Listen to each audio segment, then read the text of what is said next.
இயேசு உங்களை நேசிக்கிறார். இந்த நாள் வேதாகம தியானத்திற்கு உங்களை அன்புடன் அழைக்கிறேன்.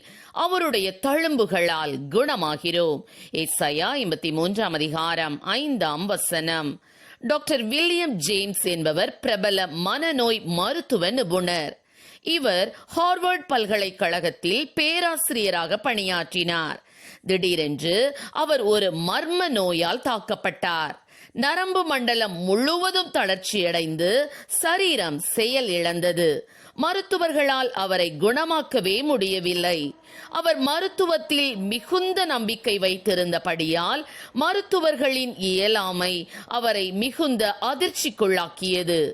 உலகில் நரம்பு தொடர்பான நிபுணர்கள் எங்கெங்கு உண்டோ அவர்கள் அவரை குணமாக்க அழைக்கப்பட்டனர். ஆனால் ஒரு பலனும் இல்லை. தான் வாழ்ந்து என்ன பயன் என்று அவர் நினைக்க ஆரம்பித்தார். டாக்டரின் இந்நிலை குறித்து அறிந்த ஒரு தேவ ஊழியர் அவரை சந்தித்தார். இவர் சுகமளிக்கும் வரத்தை பெற்றவர் அல்ல. சாதாரண மனிதரான அந்த ஊழியர் ஜெபிக்கும் முன் இயேசு கிறிஸ்துவை குறித்தும் அவர் அளிக்கும் தெய்வீக சுகத்தை குறித்தும் பேசினார். டாக்டருக்கோ நம்பிக்கை வரவில்லை. எனினும் அவருடைய அனுமதியுடன் தலையில் மீது கை வைத்து ஜெபித்தார். உடனே மின்சாரம் போன்ற வல்லமை என் உடலுக்குள் பிரவேசித்து செயல்படுகிறதை நான் உணர்ந்தேன். என் நரம்புகள் பலப்படுகிறதை அறிகிறேன். நான் குணமாகிறேன் என்று உற்சாகமாக கூறிக்கொண்டே அவர் அற்புத சுகம் அடைந்தார். அன்றே இயேசு கிறிஸ்துவுக்கு தன் வாழ்வை அர்ப்பணித்தார். ஆம், என கருமையானவர்களே, மருத்துவர்களால் கூடாத காரியம் நம் இயேசுவால் கூடும். பொதுவாகவே நாம் மருந்து மாத்திரைகள் மீது நம்பிக்கை வைக்கிறோம். மருந்துகளை எடுப்பது தவறல்ல.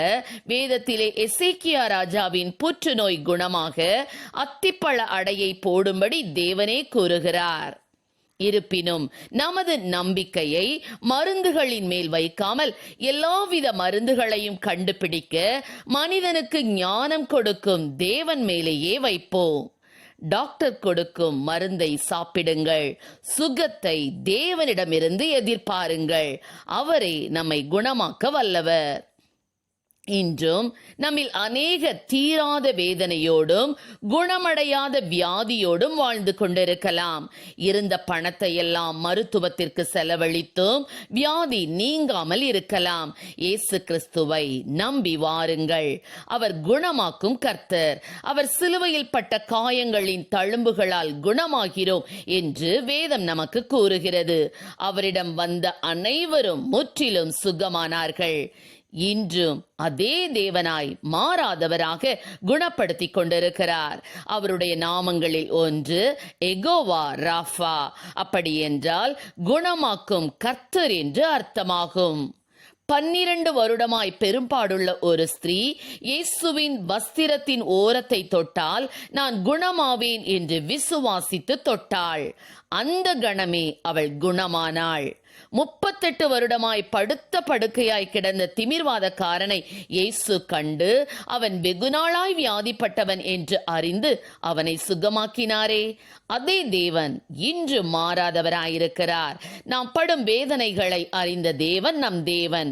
நாம் படுகிற துன்பங்களை காண்கிற தேவன் நம் தேவன். அவருடைய தழும்புகளால் நம்மை குணமாக்குகிற தேவன். ஆம் பிரியமானவர்களே, உங்கள் வியாதி கூட எலும்பில் இருக்கலாம், தோலில் இருக்கலாம், உடல் உறுப்புகளில் இருக்கலாம்.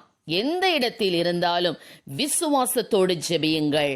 கர்த்தர் உங்களுக்கும் சுகத்தை தருவார். கர்த்ததாமே நம்மை ஆசீர்வதிப்பாராக. ஆமென். ஜெபம்.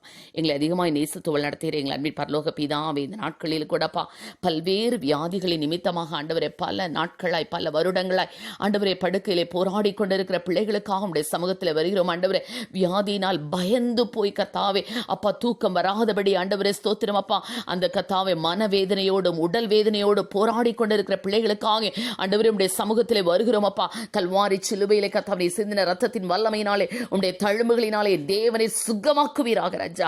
ஆண்டவரே ஸ்தோத்திரம். அவருடைய தழும்புகளால் சுகமாகிறோம் என்று சொன்ன வசனத்தின்படி அப்பா, நானே உன் பரிகாரியாகிய கர்த்தர் என்று சொன்ன வசனத்தின்படி, அவர் தமது வசனத்தை அனுப்பி அவனை குணமாக்கி என்று சொன்ன வசனங்களின்படி என் தேவனை பிள்ளைகளை இந்த க்ஷணமே இப்பொழுதே நீ சுகமாக்குவீராக. ஆசீர்வதியும். இயேசுவின் நாமத்திலே ஜெபிக்கிறோம் நல்ல பிதாவே, ஆமென்.